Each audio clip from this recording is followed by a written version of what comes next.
Asa na yung matapang kakakampi ng congressman kanina dyan? Nagtatago na ba sa palda ng kongresista?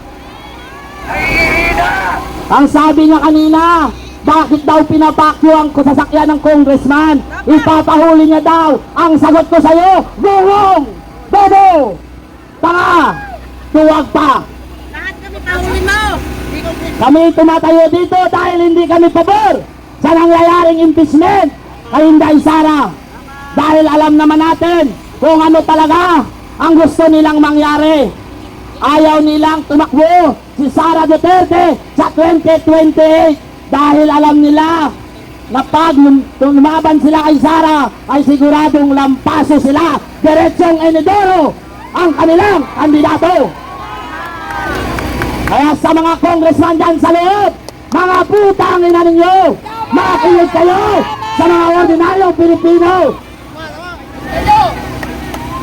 Ang mga ordinaryong Pilipino ang nagpapasahod sa inyo.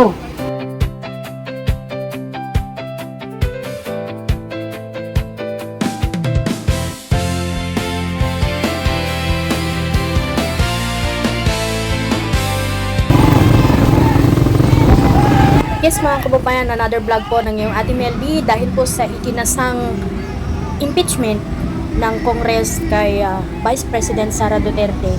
Ang mga supporters, ang mamamayang Pilipino ay nagkaisa upang ipakita na sila po ay hindi pabor dito sa impeachment na ginagawa nila ngayon kay VP Sara Duterte.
Hapon mga kababayan!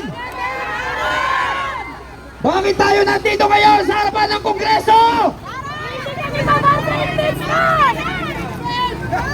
Marami pang parating mga kababayan! Marami pa tayong mga speakers na paparating ngayong hapon! Nandito tayo para iparinig sa Kongreso na lahat tayo ay total sa impeachment! Ang kailangan ng taong bayan ay solusyon sa krisis, hindi ang pamumulitika! Kaya mga kababayan, ngayong hapon na ito ay sama-sama tayo na magsama-sama sa nagkakaisang tinig hanggang matapos ang plenaryo. Aasahan pa namin nandito tayong lahat hanggang mamayang gabi. ating mga tropang kapulisan. Kami rin po sa aming anay ay nakikiusap.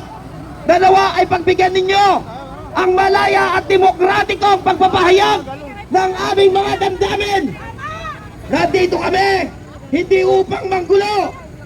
Nandito kami upang isigaw ang gusto ng mayoryang Pilipino na ayaw namin sa impeachment.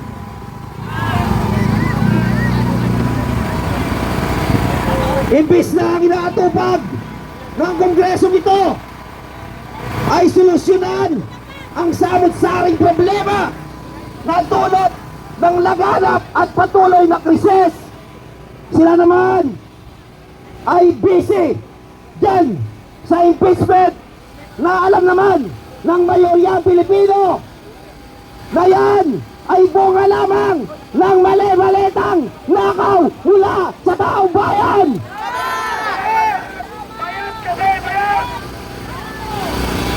Mga kababayan, ngayong araw na ito ay ating masasaksihan muli ang pagkakaisa ng mayoryang Pilipino. Ipaparinig natin sa mga demonyong ito na nasa Kongreso. Dati tinaguriya pa naman natin na ating mga representante. Pero dahil sa mali-malitang mga basura ang ginagawa nila ngayon sa ating bayan at ang trato nila sa ating ngayon ay mga basura. Papayag ba kayo na magpatuloy ang kagaguhan ng Kongreso ito? Papayag ba tayo na paglaruan ang ating konstitusyon? Papayag ba tayo na dahil sa pamumulitika tayong mga Pilipino ay makaranas ng patuloy na paghihirap? Kaya muli mga kababayan, manawagan pa tayo. Punuin natin ang labas ng Kongresong ito. Isigaw, no to impeachment! No to impeachment! At ngayon mga kababayan, ibibigay ko naman sa aking kasama para sa pagpapatuloy ng programa ngayong araw na ito. Mabuhay ang sabayan ng Pilipino! Okay, magandang hapon. Maraming salamat po kasamang Placido. At bago po ako magsalita, nais ko lang po magpasalamat sa lahat na nagkakaisa mula kay Tatay Rani. Maraming salamat po tay sa District 3 President ng PDP Kuya Bani. And siyempre Kapitana Pekson, Masada, Maisog, DRT at DRS. Maraming salamat. At siyempre, hindi po ito mabubuo kung wala ang ating former Congressman Mike Defensor. Maraming salamat po. Andito din po si Kuya Boy.